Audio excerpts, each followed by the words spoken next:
Hello and welcome to Accent Excellence. I'm Chuck Lionberger, and coming up on this month's show, we're going to have a candid conversation about bullying. So definitely something that parents and students want to pay attention to. Also, we'll head down to Cave Spring High School for their annual career fair. So don't go anywhere. Accent Excellence is next. It is important for both restaurants and homeowners to help keep our waterways clean and safe. Never pour cooking oil or grease into sinks, parking lots, or streets. The oil and grease can enter our waterways through storm drains. Always try to recycle the oil and grease or put it into the trash. If you have a spill, clean it up by using a drying agent like cat litter. Never hose down spills. Keep dumpster and trash can lids closed. Restaurants should clean floor mats and garbage cans in a mop sink. It's easy to keep our waterways clean by doing the right thing. Hi and welcome back to Accent Excellence. We're at the Roanoke County Public Schools Administration building, and joining me again is Dr. Greg Killow, Superintendent of Roanoke County Public Schools. And we also have with us Dr. Shawn Hughes. She's the Associate Director of School Counseling here for Roanoke County Public Schools. And Dr. Killow and Dr. Hughes, to be honest, we're going to have a real candid conversation about bullying. There's a lot that is out there right now about bullying and some maybe misinformation about bullying. So we thought we'd take a few moments and let's see if we can have a discussion about bullying and try to get to what is bullying, maybe what's not bullying, and what do you do? So, Dr. Hughes, of course, the natural place to begin then is, what is bullying? Because not everything that takes place is necessarily bullying. Mm-hmm. Bullying is aggressive, unwanted behavior that's intended to cause harm. So with bullying, you see an imbalance in power between the person that's the aggressor and the target. And also it causes emotional trauma. Mm-hmm. A lot of times what we see with students is peer conflict. And so conflict is a disagreement between two or more people where they are struggling to agree on things and they're having difficulties. It could be simple teasing. It could be over relationships and that sort of thing. But bullying is more serious, where it's something that might be repeated over time and definitely causing emotional pain or trauma. So if I look at Dr. Killow and say, Dr. Killow, your tie looks really weird, and Dr. Hughes, your glasses look funny, that's teasing, but that's not necessarily bullying. That's correct. All right, so when students are starting to experience conflict or bullying, what should they do, and what's an appropriate response for that? Certainly, if something is going on that you feel uncomfortable with, or a student says something to you that you're uncomfortable with, perfectly okay to step up and say stop. You want to let the other person know that the behavior that you're receiving is not okay. If you're a bystander, another student that's witnessing behaviors that you can clearly tell are harmful or hurtful to the other person, it's okay if you feel comfortable in the environment to step up and say, that's not okay. What's going on is not okay. Stop and support that student. If things continue to go on, please tell an adult, whether that's a teacher, a school counselor, an administrator. If there's anything making you feel uncomfortable or unwanted behaviors in the school environment, you need to share that information. And that's one of the most important parts, is silence is never a good idea. That's correct. So, Dr. Killow, when bullying happens, all right, so let's say that we have an instance where we've got bullying and the school is starting to investigate. What's going on at that point? Well, again, we're going to look at the whole situation to see, again, if it's a conflict or if it is actual bullying. Best way for us to find out about bullying is having students, parents report it to, again, a teacher, a counselor, an administrator.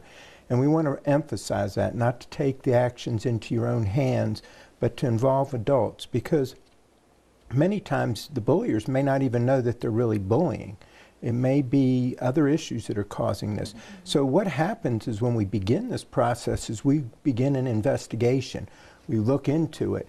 All these investigations are protected under FERPA law and rights, so we can't share all the information, but we go around and what we do is sometimes we'll look at videos, sometimes we will interview students, staff, and sometimes we'll bring the two individuals together. The investigations are meant to try to help resolve the problem, to address the problem, and if it's done, if bullying is occurring, to address it, or any type of harassment, to address it completely and to try to prevent it from occurring again through any measures that we may use. And that's one misconception that I think you brought up there, that sometimes I think there are some folks who believe that just because they don't hear something after a report of bullying is taking place, that nothing is going on. But there's a very good reason why maybe there's not a lot of news out there about it, and you talked about FERPA. Yeah. Well, and we have all the students to protect in this. We're not just protecting, trying to keep information from people, but those federal laws require that we protect the students' rights and their records. And also it's just to protect the students because, again, they're young, they're adolescent, they feel a lot of peer pressure. So information that they may share with us is not going to be shared, or we're not going to share the details of the investigation. And we're also not going to share the discipline that will occur to a student. That discipline can be ranging depending on the actions that occurred, the bullying that occurred, or the harassment that occurred. It could be anything from, some type of in-school suspension, out-of-school suspension. It could relate to counseling services being rendered. There could be a multitude of actions taken, but in order to protect even the person that may have been doing the bullying, we cannot share the discipline that occurs. And that doesn't mean that it didn't occur. It most likely they were addressed in some way, shape, or form. And that's one thing I think we want to definitely stress is that, when bullying takes place, the investigation is going, and we are addressing it. We're Yes. not turning a blind eye or anything like that. These things are addressed.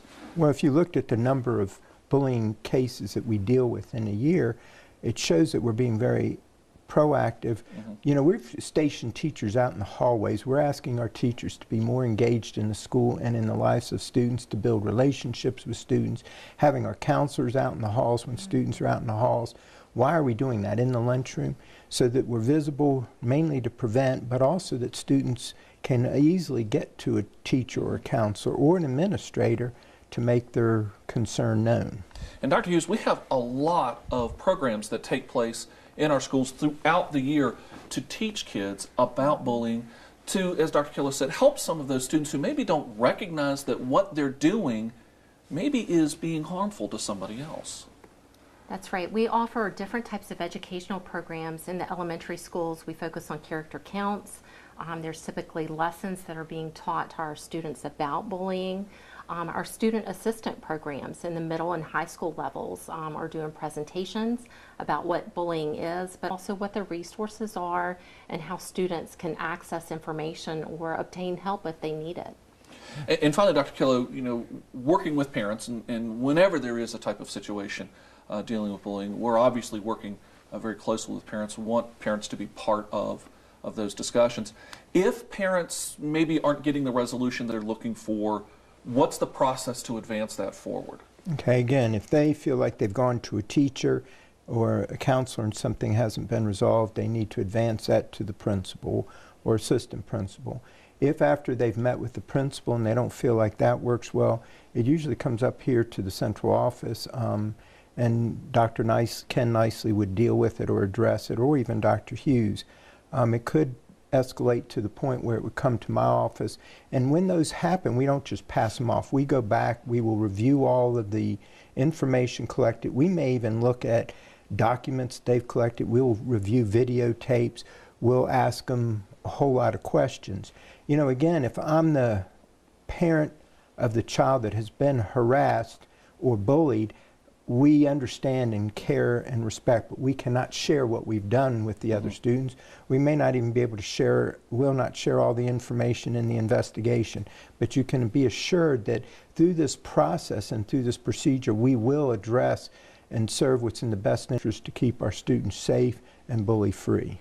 Well, we greatly appreciate it. There's a lot that goes on when a case of bullying does take place. Of course, we never hope that we have to deal with these kind of things, but at times they do. So again, if you have questions or concerns about bullying, first and foremost, speak up. Talk to a teacher, talk to a counselor, talk to someone so that we can begin the process of getting help for somebody who maybe is experiencing bullying. So Dr. Killer and Dr. Hughes, thanks so much for being with us. And folks, we want you to stay right there because we have a lot more Accent Excellence still to come. The Roanoke County Sheriff's Office presents the Avoid program, a personal safety class designed to help citizens with information, tips and tricks to help gain awareness of their surroundings, strategies to help plan for the unexpected, and the confidence to deal with encounters that may arise in order to enhance personal safety. The cost of the class is 10 canned goods or non-perishable items, which will be collected at the beginning of the class. Registration is on a first-come, first-served basis. For more info, call 540-283-3107. Hi, and welcome back to Accent Excellence. We're at Cave Spring High School, and joining me is Assistant Principal Chuck Parker. And Mr. Parker, we're here at the annual career fair for Cave Spring High School, and as I understand it, this has been an annual event for many years here at the high school. Actually, this is our second year that we are running it in the grand scheme of what we do today, in terms of using as much of the space as possible to get as many of the careers into the school for our students to see. So tell me about what's going on at today's career fair, and you're taking kind of a different approach when it comes to the concept of career. Different concept. Last year we concentrated a lot on our careers in terms of what would need a 2 or 4 year education. We tried to now, with what Cave Spring wants to do, what Mr. Spangler has told us in terms of administrative staff and our teachers, we want to make our students not just college but also career ready.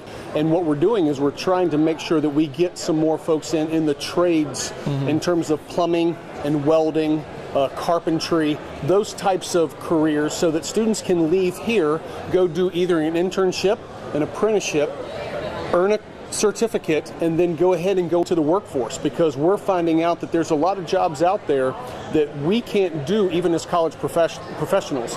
I can't do plumbing, I can't do electrical, I'm going to have to hire someone out. So why not have our students who want to go and learn these trades and be able to earn a good living, why not expose them to those opportunities so that possibly in the next year or so they could be coming to our homes to, wire something, fix a car, whatever it may be.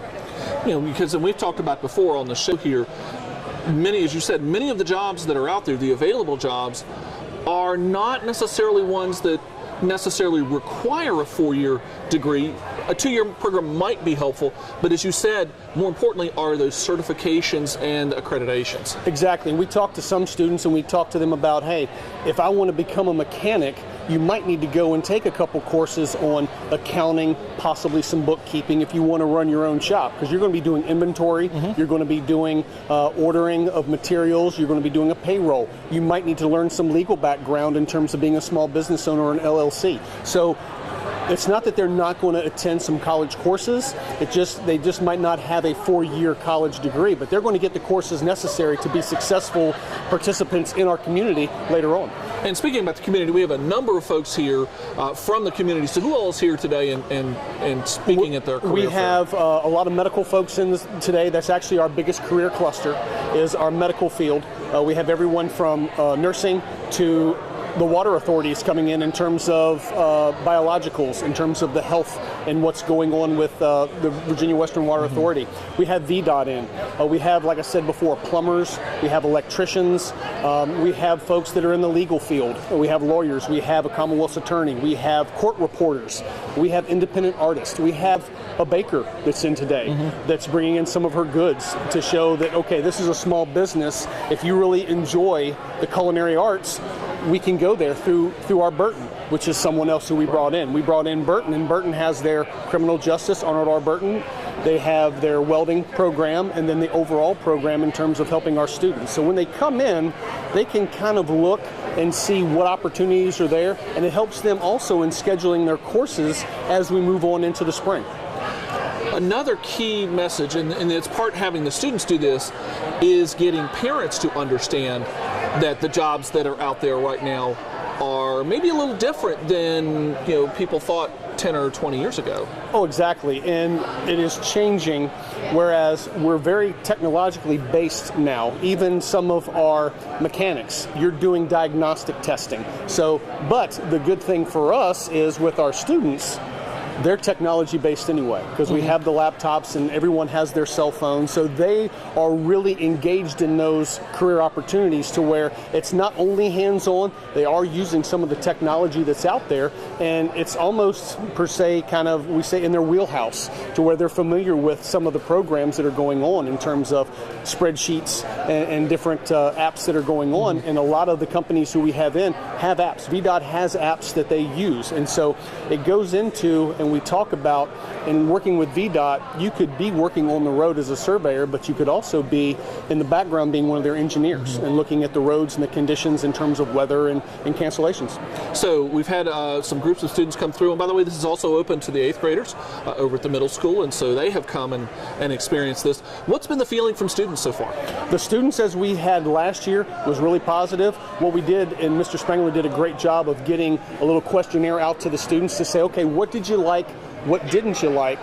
How did you, or was there anything there that you did not see that you wanted? And we took that information, we took that data, and we looked at it, and we noticed that, you know, there's some folks that wanted some dentistry in here, so we got a dentist in this year. So the feedback we're getting is the students are telling us, wow, I didn't realize these opportunities were available, and that's what we want. It's much like in the classroom. If you can get them hooked in on something, they're going to learn. And when they see the opportunities that are out there, that, hey, again, I don't need to go to college for 4 years. I can go and get a certification. I can work with my hands. I love doing these things. That's really what it's all about. It's about reaching and making it personal for those students and making that connection. And really making the connection, again, between what they're learning in the classroom and, you know, what it's really meaning out in the real world, kind of answering that, oh, I'm never going to use algebra again. Exactly. And one thing that Mr. Spangler and myself and our administrative staff, Ms. Dietz, has looked at is how are we going to use, once this career fair is over, we can get some of these folks to come into our classes and have our students do real world problems and problem solving. You know, the PLCs that we talk about all the time. We want these folks to come in and help educate our students, to get it real world for them, like you said, so that they know later on they're going to be using these skills and the trades and the things that they need. It's been a great opportunity for students here at Cave Spring High School, and thank you so much for putting this on, and thanks for being with us here on the show. Thank you all very much. We appreciate it. And again, it's all about, you know, the concept of looking at career pathways for our students at Roanoke County Public Schools. But also, we want you to stay right there because we have more Accent Excellence still to come. If you would like to adopt a pet, did you know that you can also go to the RCACP website and their Facebook page to look at pets for adoption? It's easy to do. Simply go to their website at rcacp.org or visit their Facebook page. Both sites include information and pictures of animals waiting to be adopted. Adopt from the Regional Center for Animal Care and Protection. Hi, and welcome back to Accent Excellence. We're at Fort Lewis Elementary School, and it's my pleasure to introduce Julie Santemeyer. She's the new principal here at Fort Lewis. So first of all, Julie, congratulations on becoming the principal here at Fort Lewis Elementary School. Thank you. Thank you very much. I'm very honored to have this opportunity. I've longed to do this for a long time, so I'm very happy to have this opportunity. So let's walk through a little bit of your history with Roanoke County Public Schools, try and introduce you to the folks at home here. When did you first join the school system, and where were you at? Okay, I first came to Roanoke County Schools in 2001, and I was at Burlington Elementary School teaching 3rd grade. A few years later, we have a change of location and a change of title, and you move over to Green Valley Elementary School. I did. I went to Green Valley as an assistant principal and worked with Ashley McCallum, and a great opportunity there. I feel like I won the lottery landing at Green Valley. Great teachers, great administrator to mentor me. They do a lot of small group instruction, a lot of remediation, a lot of differentiation. So a lot of what I'm trying to bring here, I'm modeling after what I learned worked really well at Green Valley. Yeah, actually that's kind of where we're leading to here. Now that you are principal and here at Fort Lewis, looking back now at all of those experiences as an assistant principal, as a teacher at Burlington, and as an educator outside of Roanoke County, what are you bringing to Fort Lewis to try to implement and carrying all that experience now to the principal position here? Well, Fort Lewis does a lot of great things before I got here, so I'm not really having to recreate the wheel here, just trying to build on what they already have and support what the teachers are already doing. So, as a county, our initiative is small group reading instruction and really being able to differentiate. So I'm just trying to build on that and help the teachers and support them with that through our professional learning communities, addressing some of those topics through their classroom observations, being able to go in and see.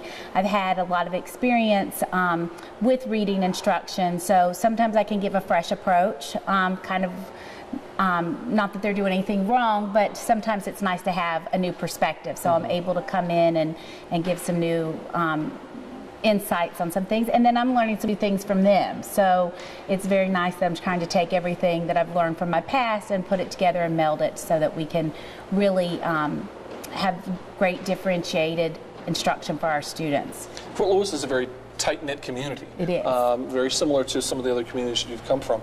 So how's it been becoming kind of integrated into the Fort Lewis community? Because we believe very strongly that parents are a very vital part of the entire education process. The parents have been wonderful. They've been very welcoming.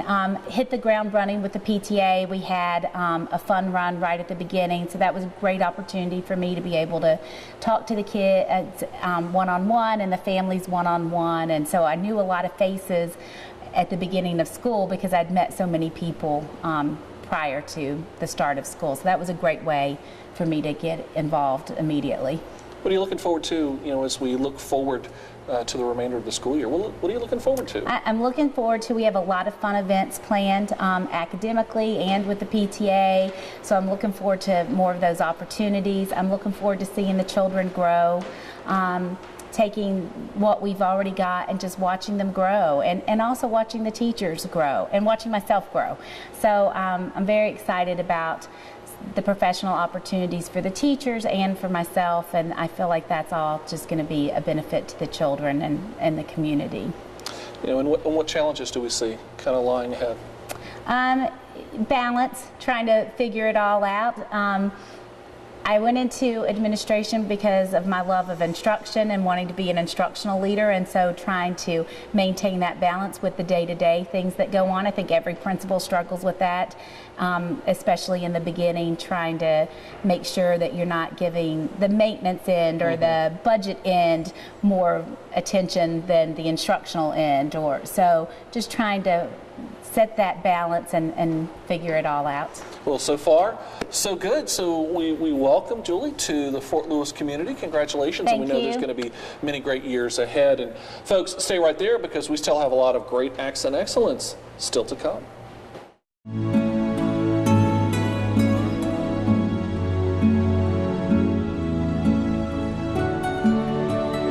You cared then.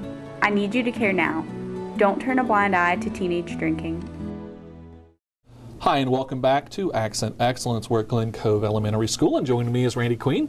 He's one of the school psychologists here at Roanoke County Public Schools. And Randy, this month, one of the weeks in November is School Psychologist Awareness Week, so we thought we'd take a minute and sit down and actually introduce to our parents and those who are watching what a school psychologist is, because this is kind of one of those roles that not everybody meets in a school. So I guess first and foremost, what is a school psychologist and what does a school psychologist do? Okay. Well, we have training in behavior and mental health and assessment, and kind of our focus is primarily working with students with special education needs, and primarily we are involved with the assessment piece with that, with diagnosis and fact-finding there. But we can also serve a broader role and kind of branch out into intervention and prevention services too, whether it's through consultation with teachers over social, emotional, behavioral, even academic needs, and sometimes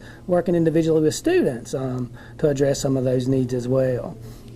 So explain to me a little bit of the differences between, say, a school psychologist and a school counselor. Probably, for the most part, kind of the emphasis on our assessment practices and our training with that, and probably how much will we serve if you break services down into prevention, early intervention, and intervention, we can tend to come in later in the game as far as early intervention or intervention, whether it's through assessment or working with the students. And the school counselors provide more of a broad-based program with more emphasis on prevention, now also early intervention and intervention, and we can go to that too. It's just kind of more of where our focus is, and definitely one thing that sets us apart is our assessment practices. So walk me through a little bit about that assessment. Okay, well usually when parents have concerns or teachers about a student's learning or impact of behavior on learning, we might have a team meeting where we talk about is there any kind of services we can kind of put in place to intervene, and sometimes there's a suspicion of a disability that might be impact education, and we would kind of go into kind of how we are going to assess the student's needs, and we're definitely brought in with that piece, and we're kind of looking at when trying to assess students' needs, their cognitive functioning, adaptive development, and then behavioral, social, emotional needs, and how that might impact their ability to kind of learn, or just their educational progress in general. And a lot of times those assessments kind of, we go to an eligibility meeting where we're talking about if a student may qualify for special education services, or potential of under Section 504.